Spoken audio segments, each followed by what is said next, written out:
spells. Like, the fact that they use their spells like this allows the enemy to open. They should just be hitting the wave with basic attacks.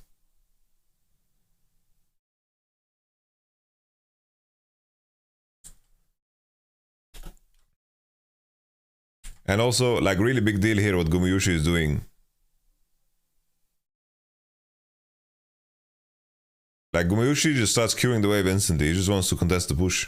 But Karma and Varus needs to hit it as well. They just need to hit. But using mantra like this is really true. You can't. You give the enemy entry.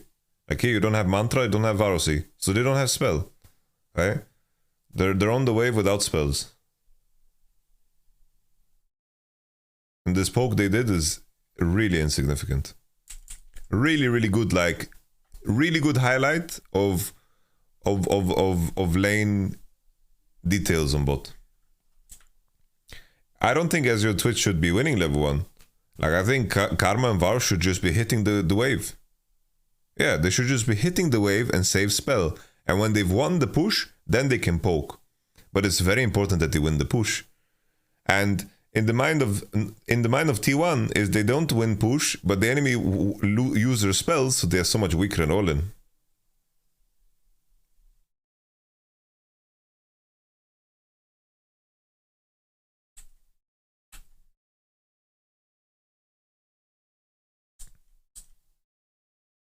Kind of want to see how Zeus plays his lane, because 2 times now we've had, like, 2 times he played into K'Sante, 2 times K'Sante has been in critical condition.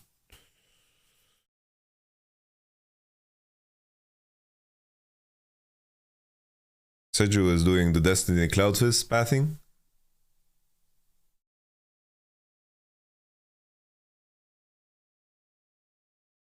Which is Raptor into bot side into cross top side. But I think this time around the situation bot is way too volatile. I'm really happy that we see like more and more Raptor starts. Like this is like when I started, when the new jungle season started, all I did was start Raptors. Like starting Raptors felt so OP because it gives you so much options. Marco is sniffing mid. Seju wanted to check golems, but the owner is backing his homie up.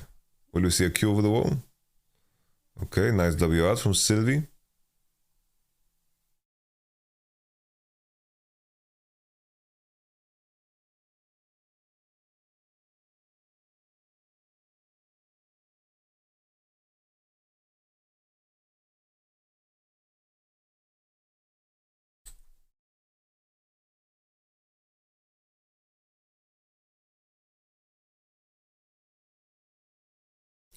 Zeus should know. Like the fact that Sylvie is not on golems, right? And they just invade his bot side. Sylvie has no options. Sylvie is either doing the camps of Sejuani or Zeus is getting ganked.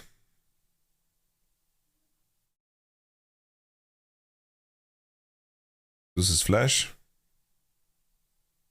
Oh, Zeus, you're too clean with it, man.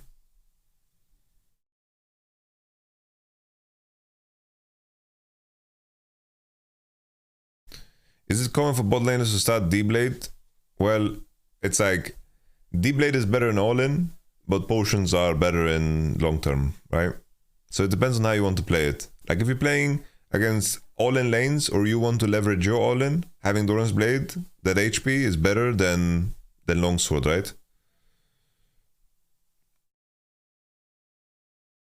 Another layer to Longsword is that in most cases it makes your first base a lot more, like it can make your first base a lot stronger because you have access to Serrated Dirt quicker, to Noon Quiver quicker, so that's like a big part of it being really good too.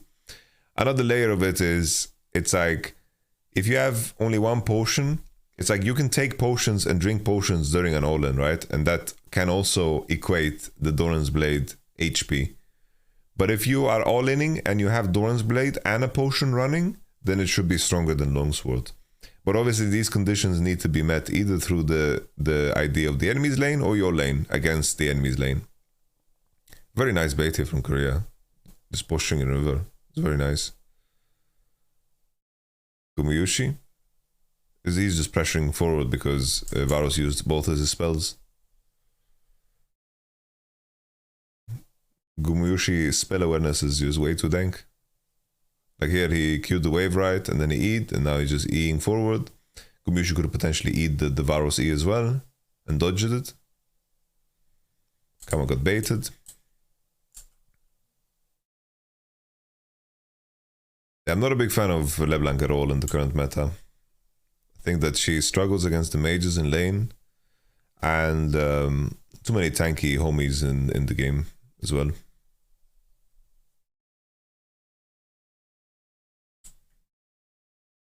It's like the only saving grace for LB is that she's a little bit decent against the support pool that is being played right now.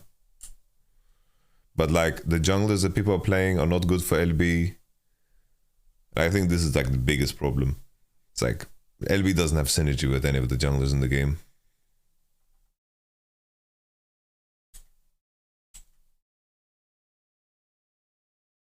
Zeus has no flash. This is strange. There's contesting because Twitch is coming, but now Twitch is also in trouble. Okay. I understand why they are pressuring the tri-bush, but I mean the bush, but a bit too fast.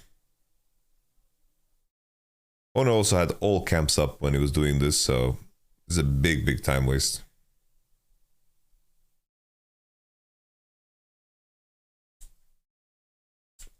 Look, like Owner's camps are all up. He could just be clearing camps and getting like level 5. But Zeus's lane state is really awkward. So I guess this is what they want to fix. Kind of clever this plant situation though. It's like there's a pink in the bush and they don't realize that Maoka is here. It's like they think that this guy is alone and then they get slapped up by the plant.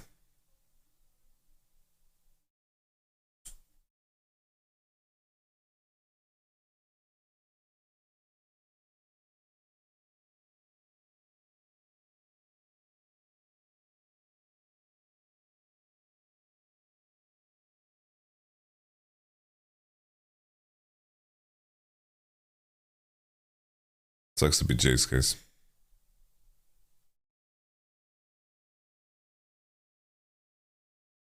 Sometimes you play Jace, you just have to die.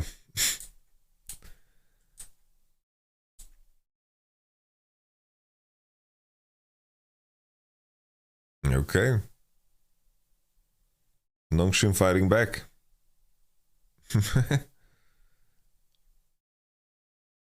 Boner. Not a good move here from Boner. He did. Q. Okay. Okay. Yeah. It goes without saying, I'm not a fan of Twitch support. Oh, nice E here on the W.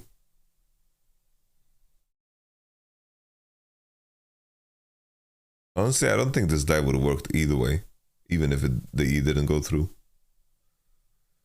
I think maybe Eing was wrong.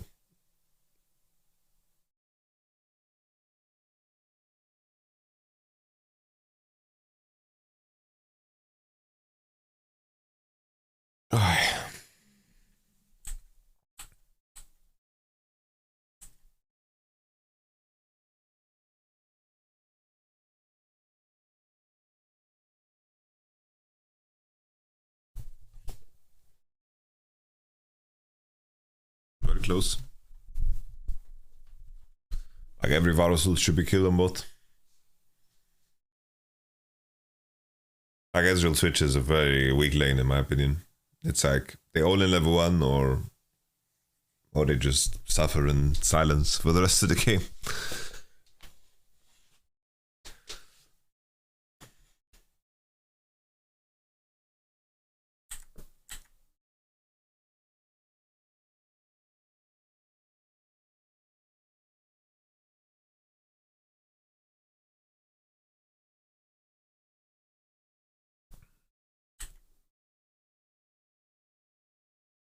Oh, here comes the root sandstorm.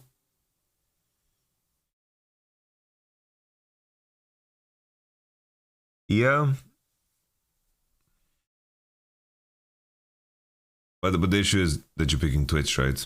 It's like I'm just not big a fan of Twitch support.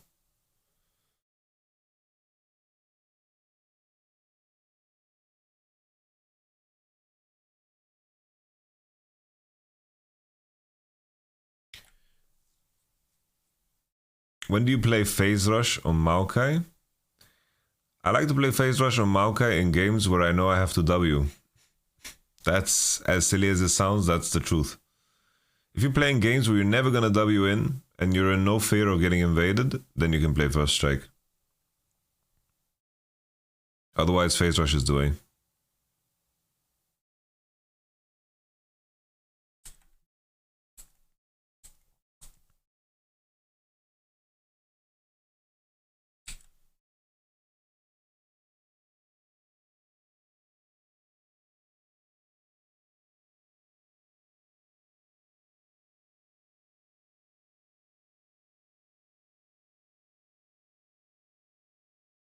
This is a First Strike game?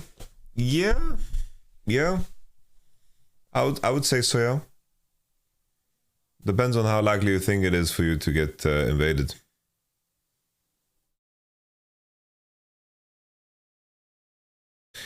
But like playing Phase Rush does give you like a little bit more options. It's like you can W, Q, E, run away. Like even when you are not as tanky, it's like it's alright. Good to see you, Warrington. I wouldn't say that Phase Rush is ever like really bad, you know?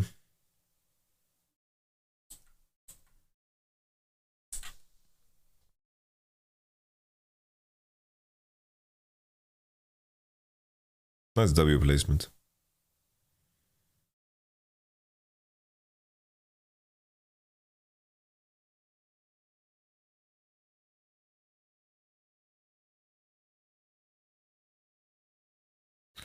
Yeah, agreed, Dundum.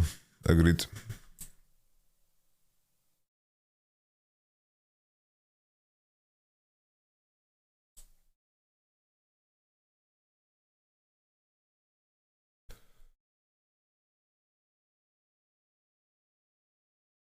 LeBlanc outscaled by Mercs. Sucks to be her. Oh, damage is lethal. Ooh, okay.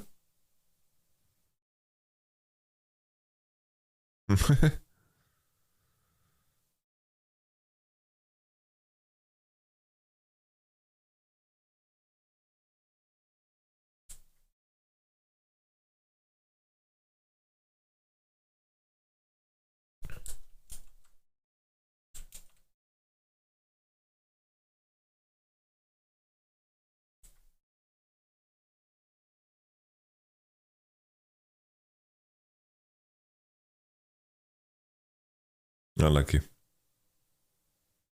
Flash could be better. Good itemization from Faker here, I like it a lot. I think this itemization is perfect.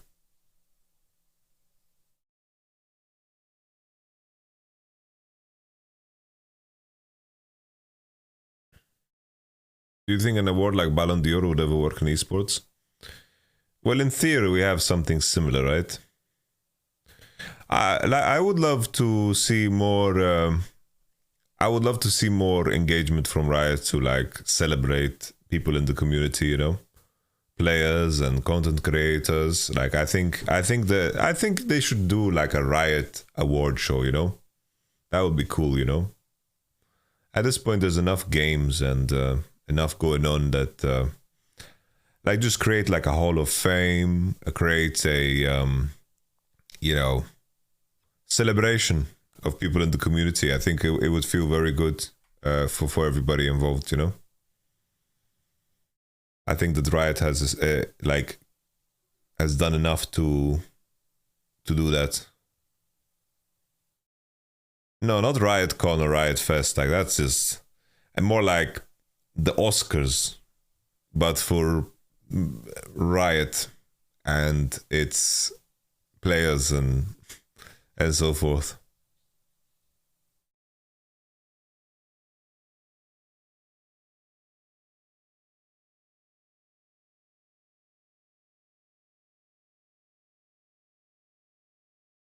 I think like something like, for example, BlizzCon. BlizzCon is just a disaster.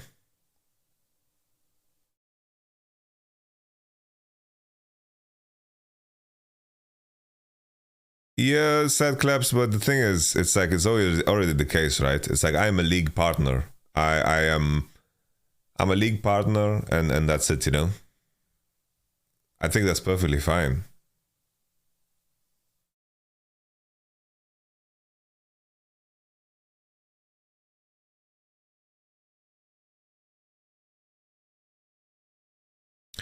I think C-Knight played worse and they got Giga drafted, so I think first pick Caitlyn is just way too OP on 13-1.B. When Ashe and Varus is out, I think it cannot be allowed.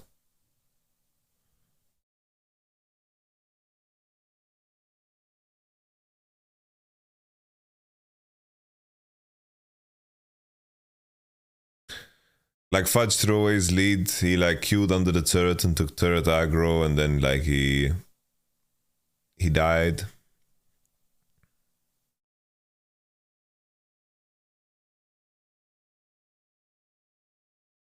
Why don't they pick Kate at all in LPL, by the way? They're on a different patch than North America.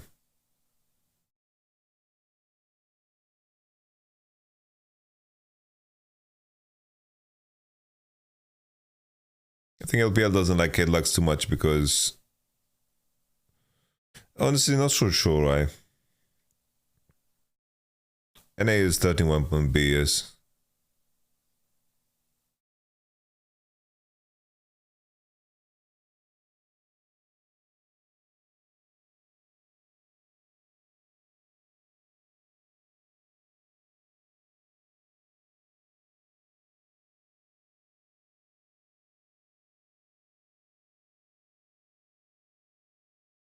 Will you be on LEC today? No, not physically, but I will be co-streaming it.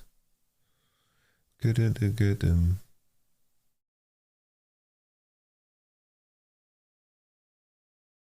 the lobby. What do you think about Yumi nerfs? I think she's completely deleted.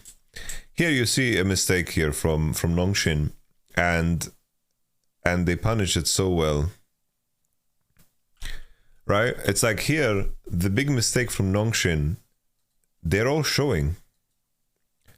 This is the best example of a team punishing super hard just because Maoka is showing, Kesant is showing. Super monster punish.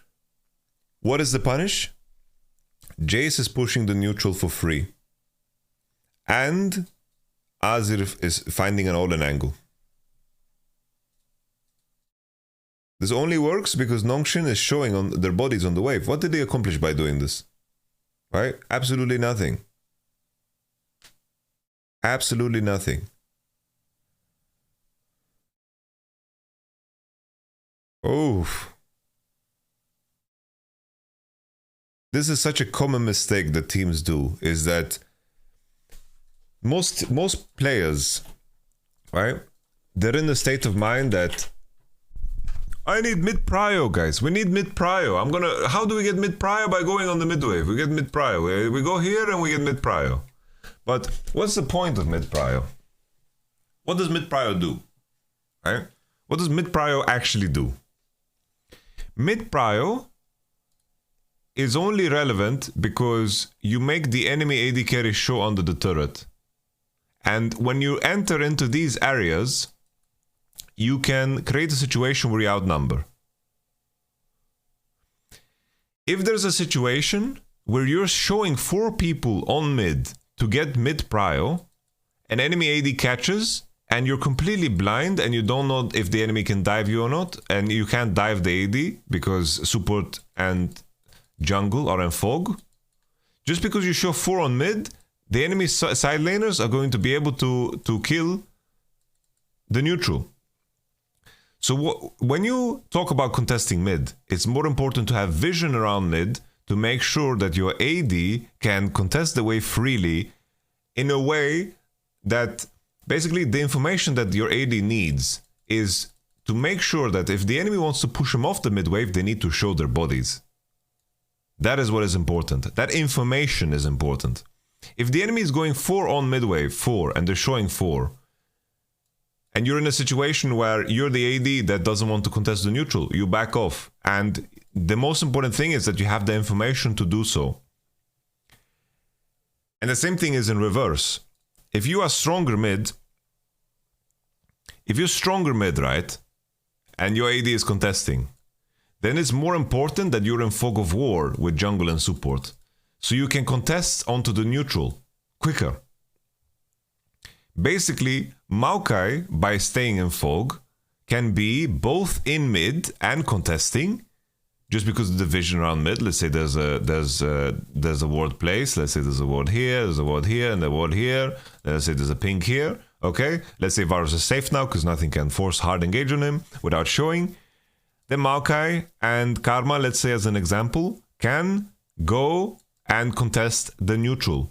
The main issue is when you have 4 players showing on the mid wave, you're not quick enough to interact with the neutral waves on side.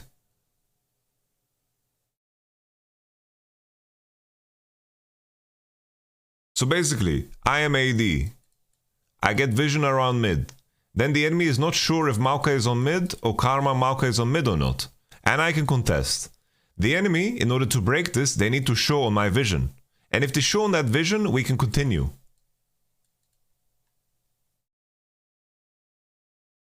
If you watch most high-end teams, right? What they do is they don't show on midwave.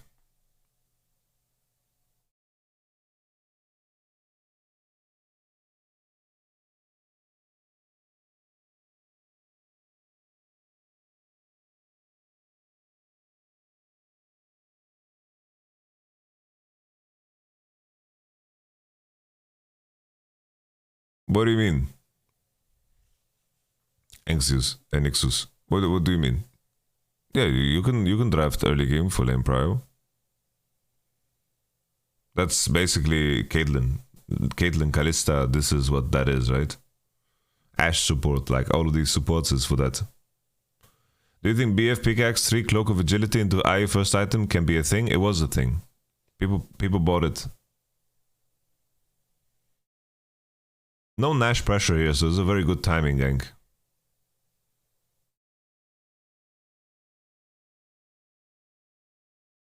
Oddio, che sante.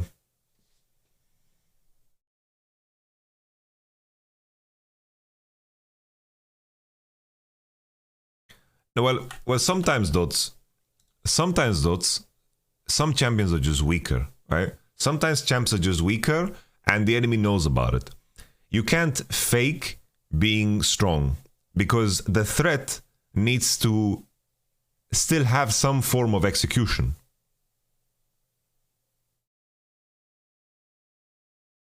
Yes, that is a one way of putting it, Razor Ops, right? It's like the idea. It's like if I'm let's say I'm Ezreal, right, and I'm monster fed and I have 3 items, and enemy champs can't gank me or pressure me at all, then I don't care about having vision, right? Like let's say the enemy team is just a bunch of Sorakas, and all they can do is walk up to me and Q, and I feel as Ezreal I'm going to destroy them if they do. Then I don't need the vision to do so, right? The same thing can be said. It's like, usually the setup that you want is, you want to have enough vision around mid that your AD can contest and that your jungle and support can connect to your solo laner. Sometimes you have situations where you play like Lucian Nami, right? Lucian Nami, they should be together on the mid wave, because they're a combo, right? Lulu Kog'Maw, right? They do more by being on the mid wave, right? They need to stick together, because they are very weak in isolation. Right? Yumi lanes. Still, in that case, right, your jungle needs to be mobile. There are some cases, right, when you've created that situation where you have prio on mid and you have that information around mid that allows you to contest freely, like Lucian Nami can dash on the enemy, and this is Lu and Nami. They're on mid and they can dash freely because they have information on mid, right? But invading with Jung Super is too much, right? No. Why?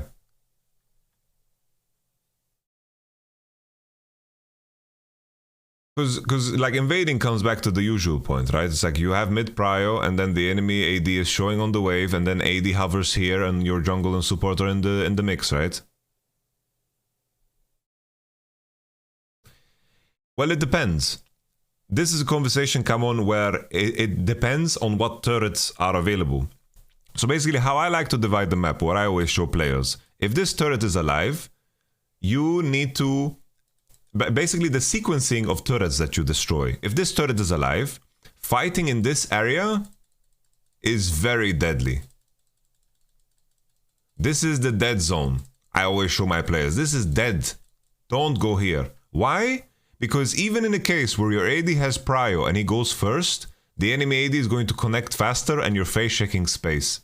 And you'll be losing. Here, this is losing, unless you have information that allows you to do so. Right? But in a situation where, let's say, this turret is dead, and you're in a situation where the enemy is catching the wave here, then it changes. Then you want to play through here. This is still a very dangerous zone, right? Because enemy can still trap here with 2 champions, and enemy AD can still connect like that, right? In some cases. So this is still dangerous. The majority of times on the red buff side of the map, this is the spot that you want to control. This bush here is the most important bush. So basically, if I draw a map, right? If you want to contest with this mid turret alive and you want to play for this tower, this is the space that you cover. This here. This is the space that you want to control. Here, danger. Danger. AD connects faster than your AD. You don't leverage prio. When this turret falls, what happens is if this turret falls and you manage to push the neutral past, you can undermine the person on mid. That's why it's always easier, if you think of the sequencing of breaking turrets, it's always easier to break side lane turrets first, and then after you can push all the way, you can undermine the people on mid. You can undermine them, right? Because someone is catching here or someone's catching here, you can undermine them on mid.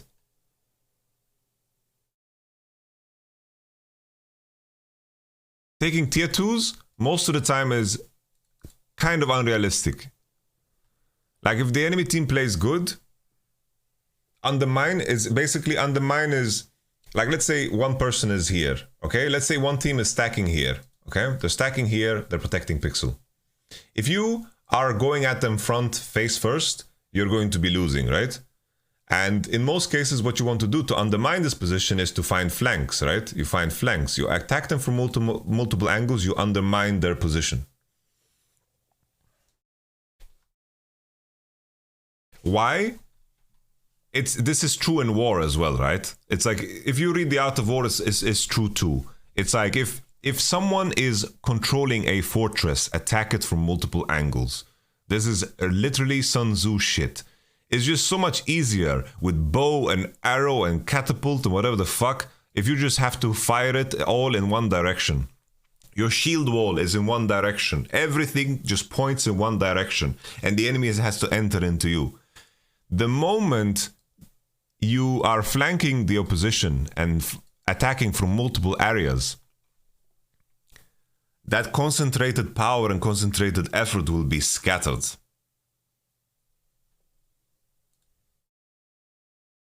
Imagine this, right? So I mentioned arrows and bows and catapults and shields. Think of it as Syndra E. Syndra E is a cone, right? It's a cone. If she has people coming from behind her and you time like a fight, multi-pronged fight, her sphere of influence is like this, right? Same thing for a champion like Azir. Azir, he can dash, but he can be blocked. If you have to walk through his soldiers, he can only place them. His Q allows him to place soldiers in one area, right? If you manage to undermine his position, you break the fortress that he builds, right? Same thing for a champion like Maokai or Ornn, and the majority of champions are in a, like every champion in the game is much better off if you're in a position where you invade and attack the enemy space. There's not a single champion where you are not in a more beneficial situation where the enemy runs into you.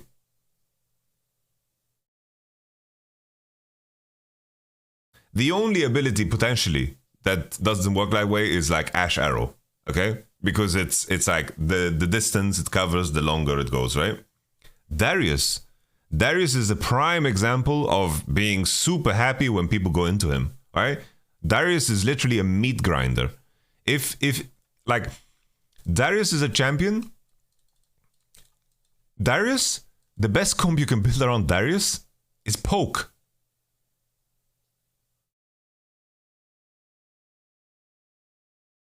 When the enemy needs to engage on you and fight into you, Darius is the shield wall. He's the meat wall. Thank you very much, Mr. Vermilion. Thank you very much. Hecarim still, it's easy to get value when the enemy team is entering into you and you can hit first target, then Q, and then hold R. It's really, really OP. Yeah?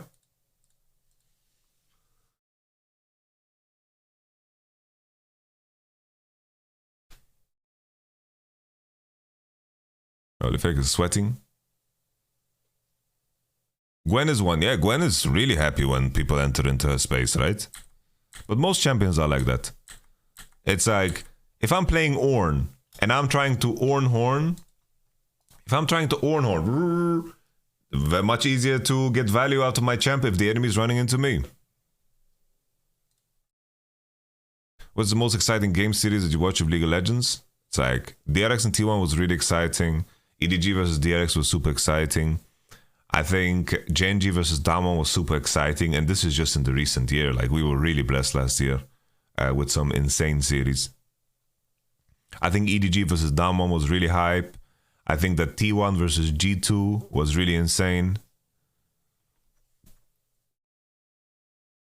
Undermine? No, it's like the word undermine comes from, let's say, your boss is telling you something, and you undermine his position by going to the person above, right? It's like you're making his position seem mundane.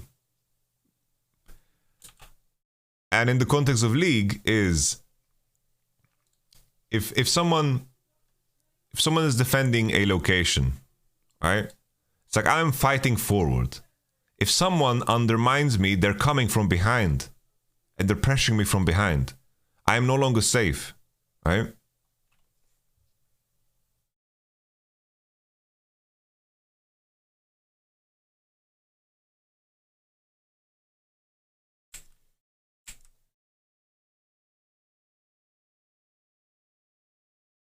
Yeah, this is regular posturing, right? It's like this is in preparation for Drake. People are just poking and looking and throwing spells just to see if there's opportunities.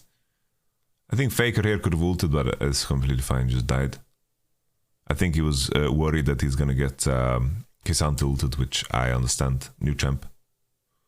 Merc threads, not enough. Yeah, T1 look kind of sloppy, I'm not gonna lie.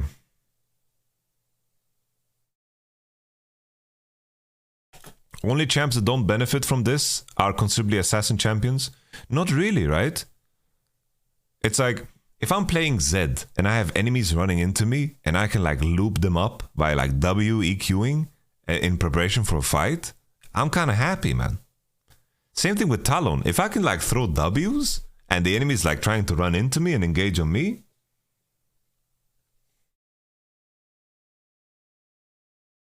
it's blessings.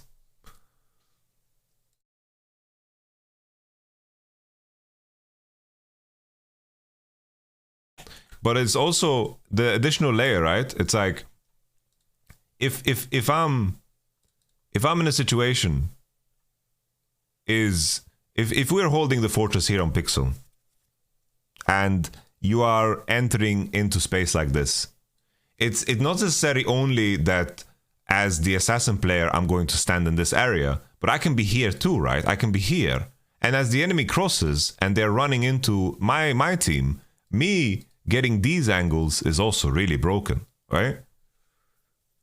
That is another way of leveraging the fact that the enemy is coming into you through one side. Yeah, Casio, of course, which is another example of...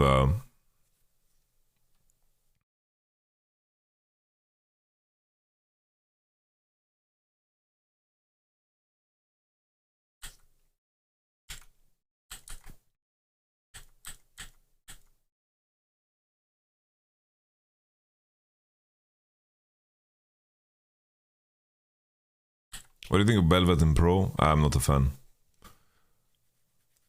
I don't like champions that win more when they're winning and win less when they're losing. I don't like those type of champs. I think it's fine in some cases when your comp is so strong that you can get carried, but it's like, for example, Belvet is really strong if you can get Herald. But in some cases, and in a lot of cases, I would rather have a jungler that is stronger to make sure that I secure Herald. You get me?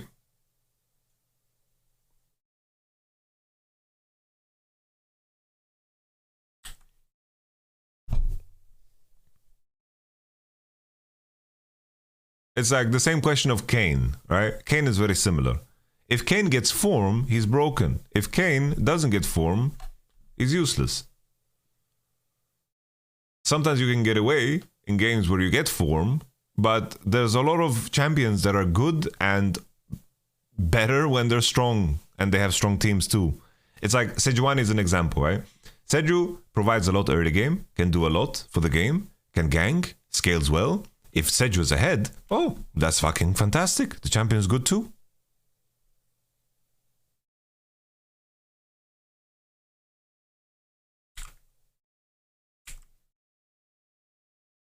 This is just Twitch solo queue gamer.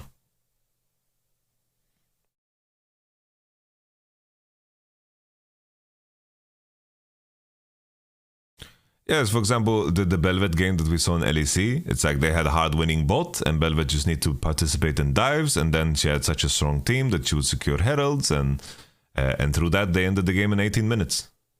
When Belvet wins, she wins hard.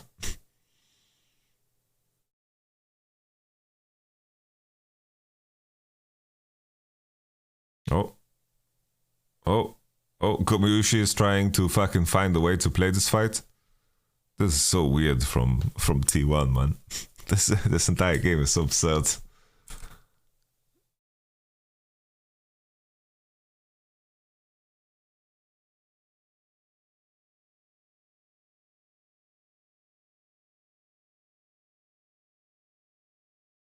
Varus DPM is crazy this game, by the way. Since I was too weak. Oh, faker, playmaker. It's just rough. It's too rough. It's too rough, guys. It's way too rough. Let's see if the enemy can do Nash. They don't have that much DPS, honestly. Zeus can maybe TP and maybe they can fish. Okay. Goodbye, Korea. You're dead. This Nash damage is so slow, by the way. They have Varus LB to do Nash.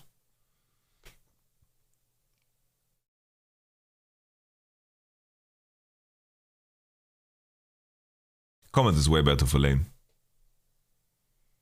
Like Conqueror is really bad.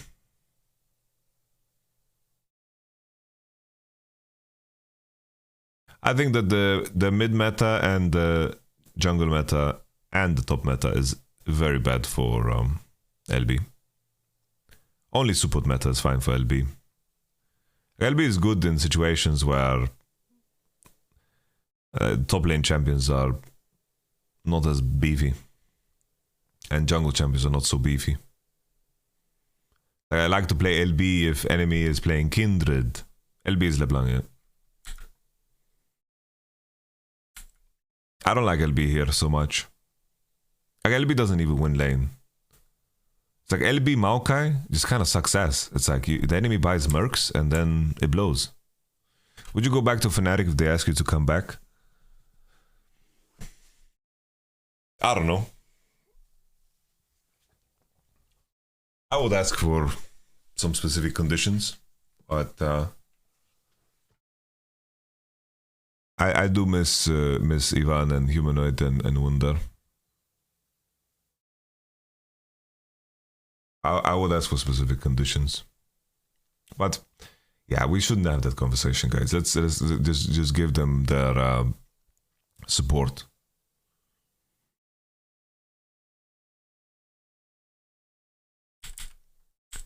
What's happening? What's happening on my screen? Okay, Fiesta with the juice.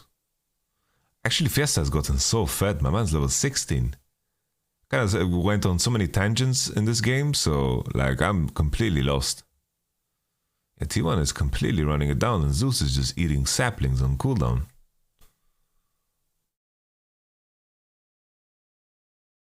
Holy saplings damage. Honest opinion on Rux.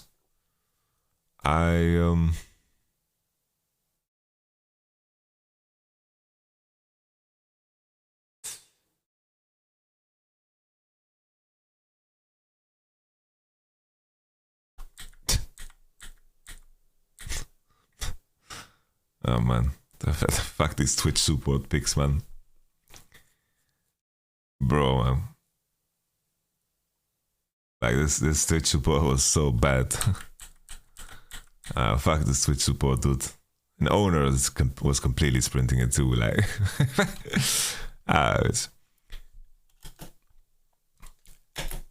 Honest opinion on Rux, I think Rux has been not that great. Well, it's hard to judge from outside. I think a lot of the Rux conversation, I don't know, it was weird to me, right? Because a lot of the conversation around Rux was heavily centered around the 2 games where he played well at Worlds. And like I don't want to, I'm very grateful for the fact that he subbed in, and he did fantastic considering the situations and the circumstance. He played really strong 2 games, you know? But it's 2 games. And I think when you judge and rate a player, you need to put the context of everything that he's done up to that point, right? And Fnatic Academy, they were having a very tough year, right? And once again, that also comes with a lot of context, but I watched a lot of those games, you know? And yeah.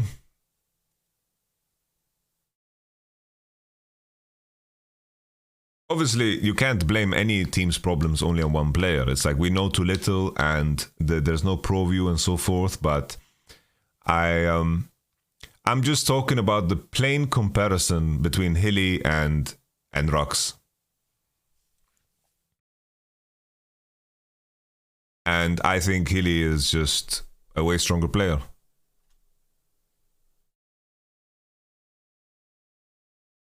But it's also like one of those situations where some players couldn't like they would be too risky to run it back. Yeah, but Fnatic has bad form, sure. I think that Wunder and Humanoid still have a lot of moments that show, you know, that they're very competitive players and very strong players. I think Reckless also has like a couple of moments, you know, in his Varus. Obviously, I don't judge a pro player by his rank, but he's stuck diamond. I think it, like, if anything, something like that shows. It's like there's many reasons as to why a player wouldn't play solo queue or not, right? Could be stress. It's like, I'm not talking strictly about Rux.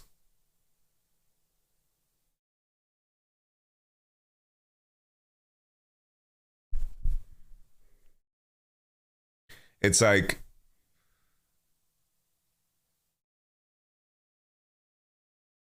if your team is lacking in champion department, you have to work to figure out the way. But it's like moving to Berlin comes with a lot of stress factors, right? It's like moving to Berlin. It's like if I played in Spanish league, right, and I moved to Berlin where it's gray and it's completely fucked, you know, it's like a big change, and then you pretty much find yourself in a situation where you move to Berlin and then you have the stress factors of being a Fnatic and being in a new team and so forth. And I think,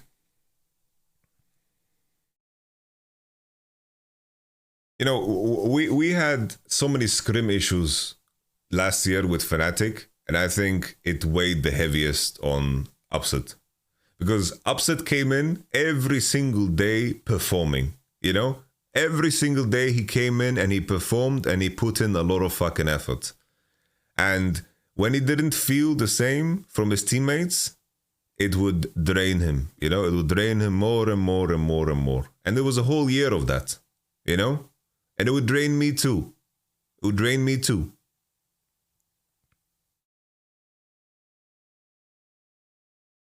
And that is like where some frustration came in, you know?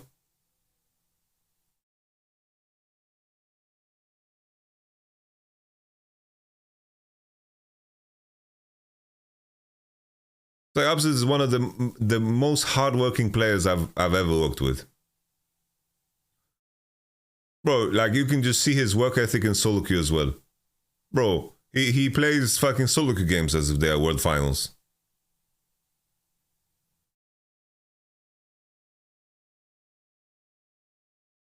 I say it time and time again, I think Upset is one of the most talented players ever.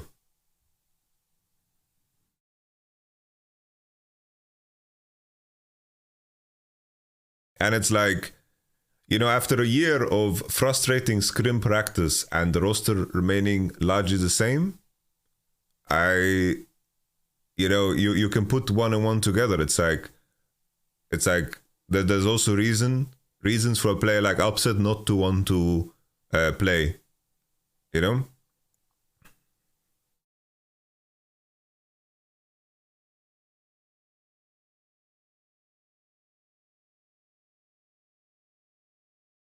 I think if Upset was on Vitality, I would insta say that this team is a rocket ship.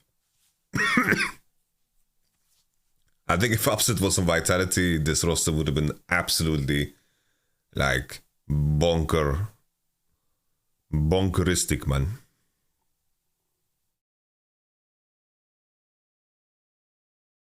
And no flame towards Neon, man. Neon, I think, is a strong player too.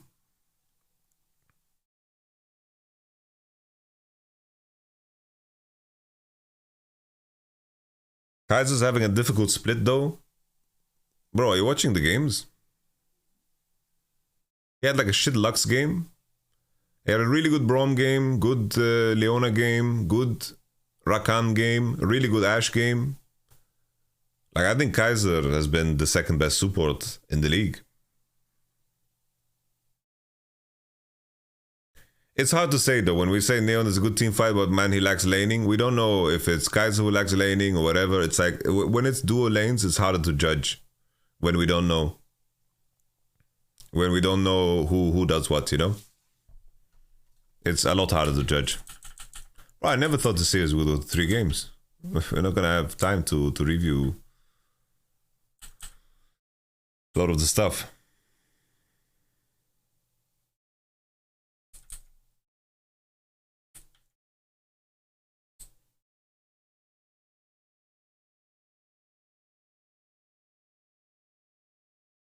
Yeah, honestly, guys, you don't need to share your dumb fan takes.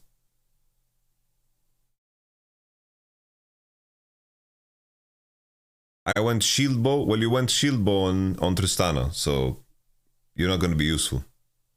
Like, Tristana's